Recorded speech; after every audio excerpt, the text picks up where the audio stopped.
Okay. Here is an integral question. Okay, look at this question. It's a fraction in fraction, and the fraction look quite complex. You can see the denominator, there are two factors here.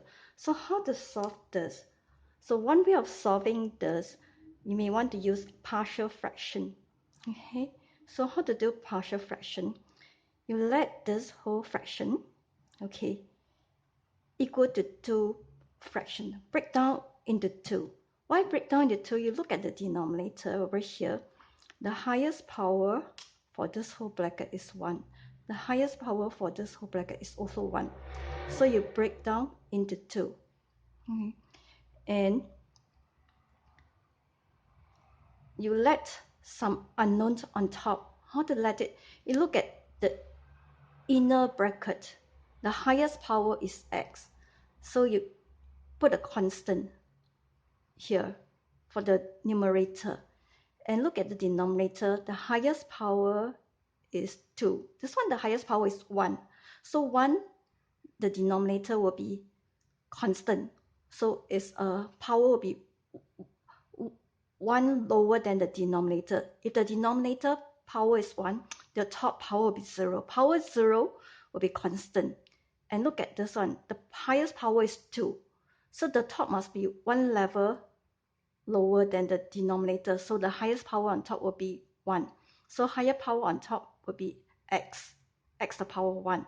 So you let this be a constant, and this one highest power is x. So attach a constant plus a c all the way to constant.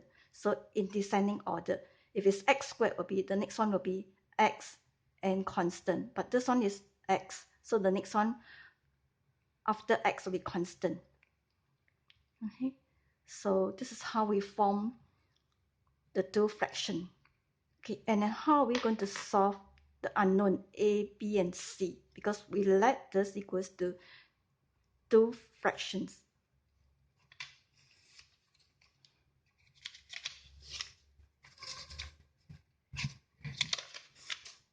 Okay. And we want to compare the two sides. Okay, compare the two sides. So this part, just leave it, and this part, combine the two. Okay, so the denominator will be 1 minus x times x squared plus 9. And then when you combine these two into one fraction, this will be a times x squared plus 9. And then the other one will be bx plus c times 1 minus x. Okay, now you look at the two sides. Since they are equal and the denominator are the same, so the top must be equal. So if the tops are equal, it means the numerator are equal because denominators are exactly the same. So let the cancel off the denominator because since they are equal, and then the top must be, since the bottom are equal, the top must be equal. So these are the top. And then expand this part, expand it out, and then collect the like terms. Okay, put all the x squared together, all the x together, and the constant. And then compare the x squared with x squared, x with x, and constant with constant. Okay, so x squared, we have 2 on the left, and on the right we have a minus b. Okay, and x on the left we have minus 1 because minus x is minus 1. And on the right hand side we have b minus c. Okay, and for the constant, on the left hand side we have 9. On the right hand side we have 9 plus c, sorry, 9a plus c. So now we solve the three equations. We let this be equation 1, say equation 1, equation 2, equation 3. So by solving the three simultaneous equations, we get a equal 1, b equal minus 1, c equals 0. So therefore this fraction becomes 1 over minus x plus minus 1x plus 0, because b is -1, C is 0. Okay, and then tidy out the maths. This is the answer for the fraction. So this fraction, we have broken down this fraction into two simple fractions. So if the fractions are in the simplest form, then it will be easier to integrate. Okay, now we come back to here. How to integrate this?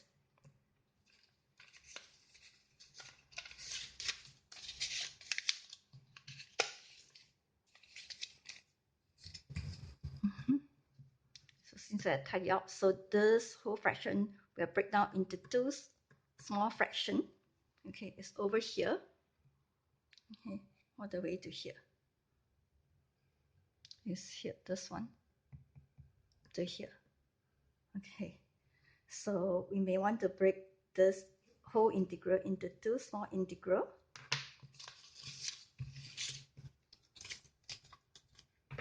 So be easier to solve it.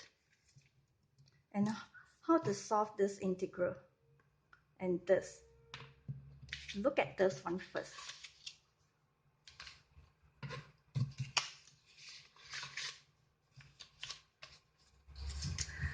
The first integral here, you may want to use integration by part.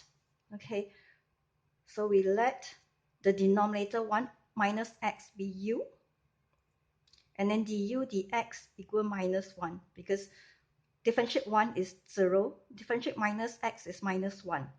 So du is equals to minus dx, cross multiplication. So dx is equals to minus du. So now we come back to this integral. Okay, come back to this integral.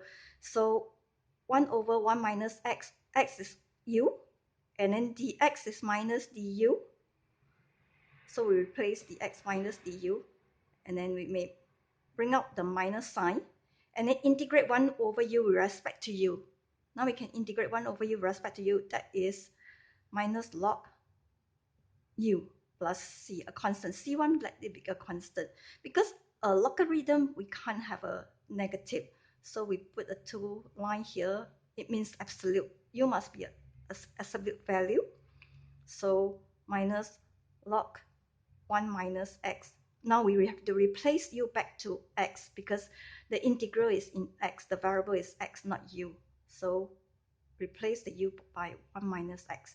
So that is the answer for the first integral. And then now about the second one. How to do the second one? The second one is also the same. Similarly, we use integration by substitution. So you let x squared minus x squared plus 9 equal v. Okay. Normally, how do we know when do we need to use integration by substitution? You look at the power. If the highest power in the denominator is 1, so the top must be constant. If the highest power in the denominator is 2, the top will be x to the power 1, one level lower. So if it's one level lower, you may want to try integration by substitution. Okay, so of course it's not always the case, but doing integration sometimes we have to try and error. So we let v equals to x squared plus 9, the denominator. dv dx will be 2x, x squared. Differentiate x squared is 2x. Differentiate 9 is constant is 0. So dv over dx, dv dx will be 2x. So dx cross multiplication. So dx will be equals to dv over 2x. So now we replace dx by dv over 2x. And then the top is x. The bottom, we let it be v. Okay. So now we can cancel. So it becomes 1 over 2v dv. You may want to bring the 1/2 out. So now it's 1 over v. And then integrate 1 over v will be log v. Again, we put a 2 line to represent v must be positive. So v is the absolute value, positive, and then plus a constant. Okay, we let it be C2, since it's C1 here is C2. And then again, we must replace the v by x squared plus 1, plus 9, because the variable is x, not v. So we replace v back to x squared plus 9. Okay. And now we have the answer for the first integral and second integral. We put it back to here.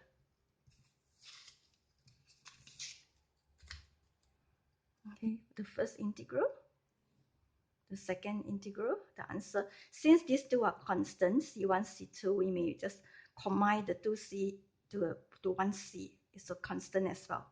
Okay, so this is the answer, final answer.